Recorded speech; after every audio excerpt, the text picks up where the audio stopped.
शनिदेवाचं समोरून दर्शन न करता त्यांच्या पाठीमागून त्यांच्या पाठीचं दर्शन केलं पाहिजे.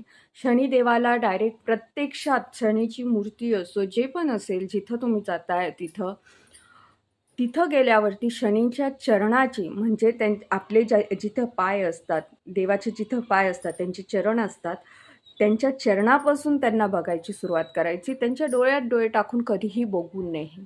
कारण 7:30 लागण्याचे पूर्णतः शक्यता असते. त्याच्यामुळे शनीचं दर्शन घेताना नतमस्तकच राहिलं पाहिजे आणि जर तुम्ही नजरवरती करून बघितली तर त्यांच्या चरणापर्यंतच तुमची नजर जाईल, इतकं ध्यान ठेवा.